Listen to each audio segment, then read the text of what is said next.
আসসালামু আলাইকুম, বিসমিল্লাহির রহমানির রহিম। সবাইকে স্বাগতম আমার চ্যানেলে। শুভ সকাল। রান্নাঘরে চলে আসলাম, এখন ঘড়িতে 7:30 বেজে গেছে। আজকে খিচুড়ি রান্না করতেছি, শুধু 2 পদের ডাল দিয়ে। তারপরে খিচুড়িটা কষিয়ে বসাচ্ছি। এই যে মুসুরি আর মুগ ডাল নিয়েছি, আর মশলাটা ভালোভাবে কষানো হয়ে গেছে। একটু হালকা নাড়াচাড়া করে তারপরে প্রেসার কুকারে বসিয়ে দিব, তাহলে তাড়াতাড়ি হয়ে যাবে।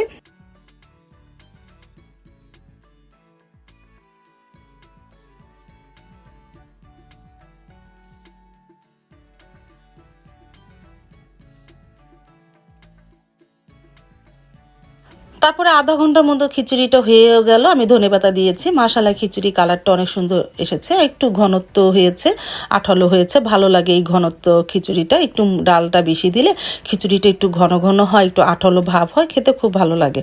আর গতকালকে তরকারি আছে, তাই গরম করে নিলাম।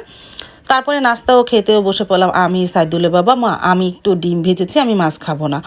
আর এই যে খিচুড়ি, সাথে শুকনা মরিচও দিয়েছি, আমের আচার আর জলপাই আচার আছে।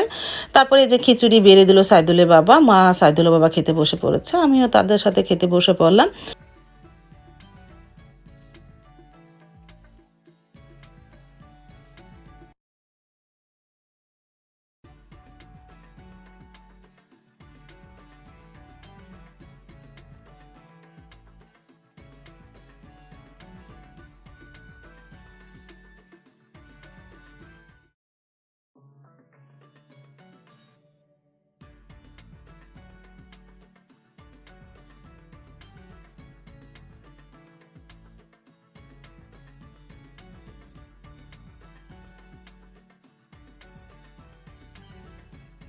তারপরে খেতে খেতে আরেক ফুপু চলে আসলো, ফুপিকেও খিচুড়ি দিয়েছিলাম। ফুপিও খিচুড়িটা খেয়ে বলো খুব মজা হয়েছে, আচার দিয়ে খেলো।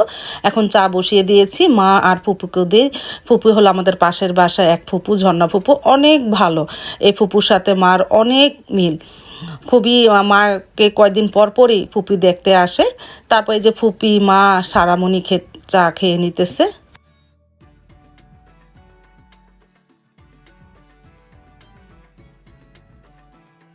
নাস্তা তো খাওয়া হলো, ঘরগুলো গোছালাম। সাবা পড়তেছিল, চলে গেল কোচিংয়ে।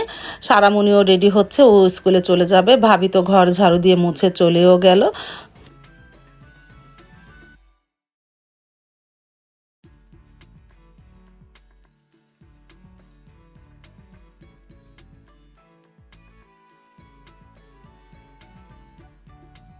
চলে আসলাম রান্নাঘরে, কুটি কাটি করে নিই, মানে আজকে লাল শাক ভাজি করব। আর এদিকে চাল ভিজিয়ে রেখেছি, লাউ কেটে নেই, শোল মাছ দিয়ে লাউ ঘন্ট করব। আর এই যে চাল ভিজিয়ে রেখেছি। তারপর তো ঘন্টা খানিক পর আবারও রান্নাঘরে চলে আসলাম। শাক ধুয়ে নিয়েছি, লাল শাক, ভাত বসিয়ে দে। আর এই যে শোল মাছের মাথা আর লেজ নিয়েছি, লাউ দিয়ে ঘন্ট করব। আর প্রেসার কুকারে আমি আলু আর রুই মাছ সিদ্ধ করে নিয়েছি, রুই মাছের কাবাব বানাবো। তারপরে ভাতটা বসিয়ে দিয়েছিলাম, আর এই চুলায় মশলাটাকে কষাই, পেঁয়াজটা ভেজে নিয়েছি, আদা রসুন হলুদ গুঁড়া মরিচ গুঁড়া ধনিয়া গুঁড়া দিয়ে মশলাটাকে একটু কষিয়ে নিই।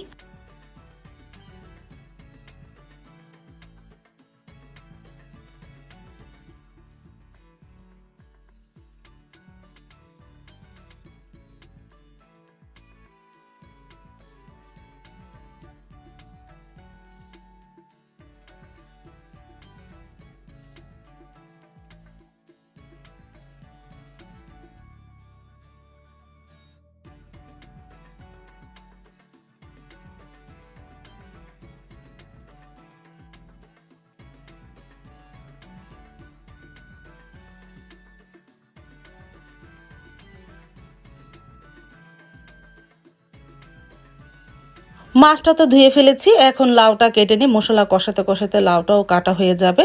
তারপরে মশলা ভালোভাবে কষানো হয়ে যাওয়ার পর লাউ কাটা হয়ে গেছে, মাছ তো ধুয়ে রেখেছিলাম। এখন মশলার মধ্যে দিয়ে দিলাম, একটু হালকা নাড়াচাড়া করে লাউটাও দিয়ে দিই।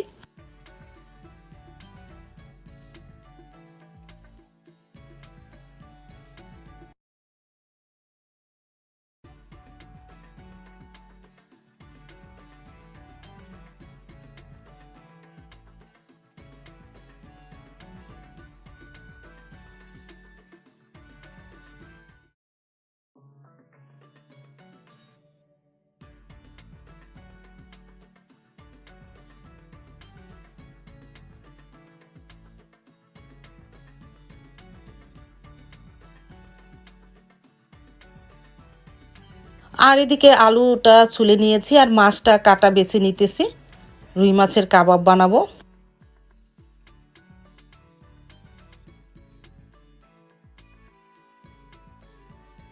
লাল শাকটাও বসিয়ে দিয়েছিলাম, পেঁয়াজ কাঁচামরিচ দিয়ে আর লবণ দিয়ে সিদ্ধ করে নিতেছি।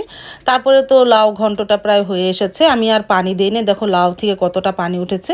ধনেপাতা দিলাম, এখন একটু শাক দিব, এই যে শাকটা দিয়ে আর একটু নাড়াচাড়া করে ঢেকে দিব, প্রায় হয়ে গেছে, একটু পরে নামিয়ে ফেলবো।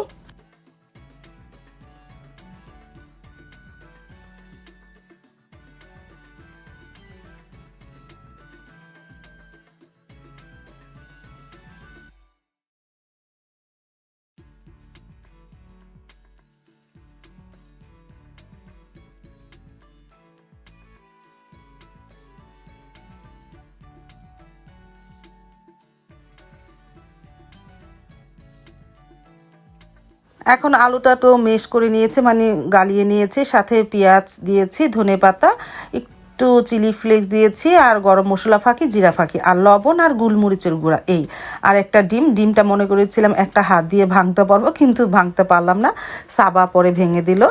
সাবা চলে এসেছে কোচিংয়ে থেকে। এই যে ডিম দিয়ে দিলাম, আর দিব বেডগ্রাম, মানে পাউরুটি বেডগ্রাম করে রেখেছিলাম, সেটাই এর মধ্যে দিব। এখন ভালোভাবে সব ময় মশলা মাছ আর আলুর সাথে মিশিয়ে নেই।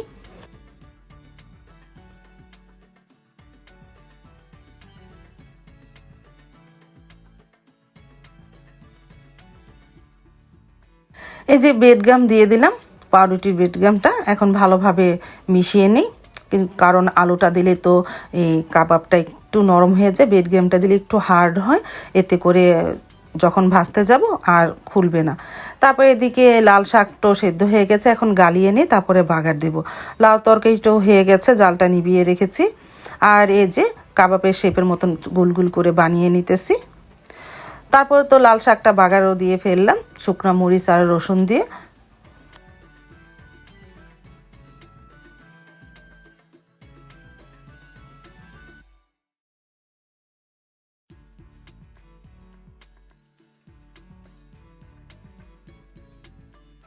আর আস্তে আস্তে রুই মাছের কাবাবটা ভেজে নিতেছি।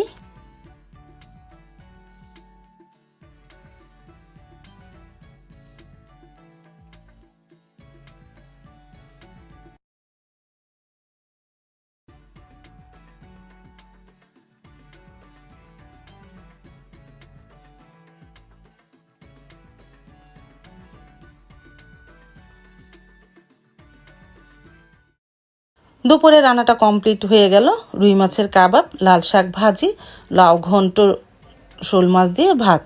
তারপরে সাইদুল বাবা নামাজ পড়ে চলে আসলো, আমরা খেতেও বসে পড়লাম।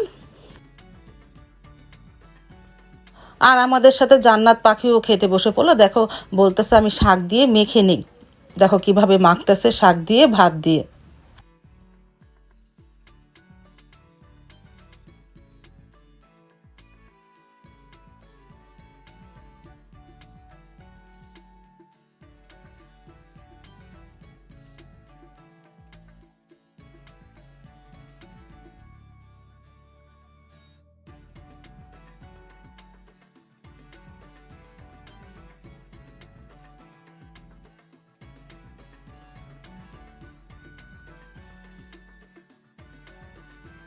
আমাদের তো খাওয়া হয়ে গেল, এখন সারামণিকে খাইয়ে দিতেছে ওর বাবা, প্রায় খাওয়া হয়ে গেছে।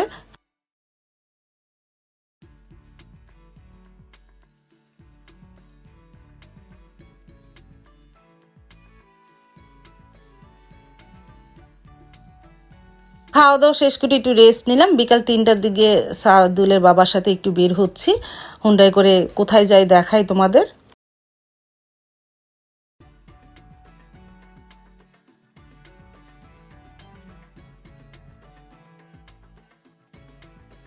চলে আসলাম সাইদুলের বাবার সাথে, এখানে এখানে একটা নতুন একটা প্রজেক্ট সম্পূর্ণ হয়েছে, বানানো হয়েছে। এখানে অনেকে যারা চাকরিজীবী তারা কম বেশি এখানে কোয়ার্টারে থাকে। তারপরে ভিতরটা একটু ঘুরিয়ে দেখলাম, অনেক বড় প্রজেক্টটা।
চলে আসলাম আসল জায়গায়, যে উদ্দেশ্যে আমরা বের হয়েছি ঘি নেওয়ার জন্য। এটা হলো ঘুষবাড়ি। আমাদের এই কামারগাঁ এলাকায় এই ঘুষবাড়িটা অনেক নাম করা। এখান থেকে ঘি তৈরি হয়, তারপরে এখান থেকে তোমাদের সানা, তারপরে খিসা এগুলি তৈরি হয়। এগুলো যেমন মিষ্টির দোকানে সাপ্লাই হয়, দুধও সাপ্লাই হয়। শুধু তাই না, এই যে এইটাকে মাওয়া বানাবে, দুধটা জাল দিয়ে দিচ্ছে, এই মাওয়াগুলিও ঢাকা বা আমাদের এই এলাকায় বা দূরে দূরে অনেক জায়গায় এই তাদের দুধ, তারপরে খিসা, মাওয়া এগুলি সাপ্লাই হয়। বিশেষ করে ঘি তো অনেক খাঁটি, ঘিগুলো অনেক ভালো। আমরা সব সময় এই ঘুষবাড়ি থেকে ঘি আনি। দেখো কত বড় কড়াইতে দুধ জাল দেওয়া হচ্ছে, এটাকে মাওয়া বানানো হবে। আর তাদের নিজস্ব গাই থেকে এই দুধ, তারা দুধ এখানেও জাল দেয়, তারপরে দুধ সাপ্লাইও দেয় ঢাকা শহরে, মানে নানান জায়গায় দুধের সাপ্লাইও হয় এখান থেকে। তাদের এই যেখানে গরু পালে আমি তোমাদের সেটাও দেখাবো। সাইদুল বাবা আমাকে ঘুষবাড়ির পুরো এরিয়াটা আজকে দেখিয়েছে। আমার কাছে ভালোই লেগেছে, অনেক দিন পরে এখানে এসে এগুলো দেখতে পেলাম। খালি নামেই শুনেছি, কখনো আসিনি। আজকে সাইদুল বাবা নিয়ে এসেছিল। মিষ্টির জন্য যে দুধের ছানাটা লাগে, এখান থেকে তারা ছানাটা তৈরি করে তারপরে এক এক জায়গায় সাপ্লাই দেয়।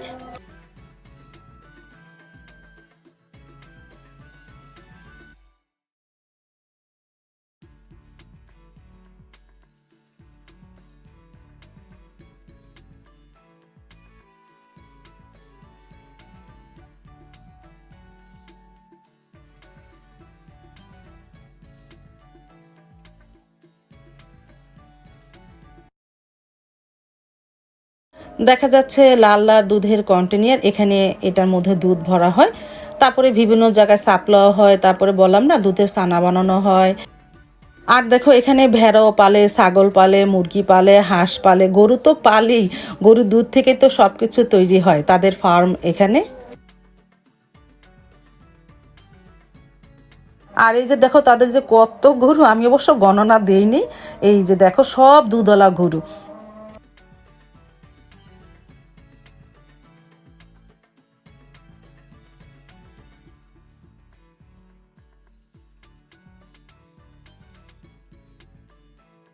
দেখো এক লাইনে কত গরু দেখা যাচ্ছে, আমি অবশ্য গণিনি। এরকম আরো 2টা ফার্ম আছে ওখানে, এরকমই দুধওয়ালা সব গরু। আর এই যে গরুদের খাওয়ানো হবে কোড়া ভুসি, বড় একটা পাত্রের মধ্যে গুলিয়ে রেখেছে, গরুদের এখন খুলে দিবে খাওয়ানোর জন্য। আমি দাঁড়িয়ে একটু দেখলাম। আর এদিকে তাদের এখানে একটা ছাগলটা এত দুষ্টামি করে। ছাগলটার নাম হলো কি জানি নাম বললো, সালমান শাহ। এ কথা বলাতেই দৌড়ে তার কাছে এসে পড়ে। ছাগলটা খুব সুন্দর না? কিন্তু ছাগলটা জন্মের পর 2-3 দিন না 4 দিন পর ওর মা মারা যায়। কিন্তু ছাগলটা তারা পালে, প্রতিদিন 1.5 কেজি দুধ খায় এই ছাগলে। কত সুন্দর ছাগল দেখো।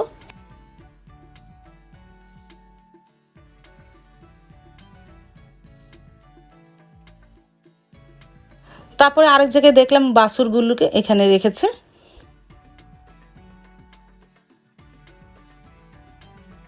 তারপরে হাঁটতে হাঁটতে এখানে চলে আসলাম। এখানে বিরাট বড় একটা পুকুর, এখানে মাছ জিয়েছে, অনেক মাছই আছে। আর এখানে বললাম না তাদের 3টা ফার্ম, 3টা ঘরের মধ্যে অনেকগুলো করে গরু। এই যে দেখো একটা ফার্ম, এখানেও আছে গরু।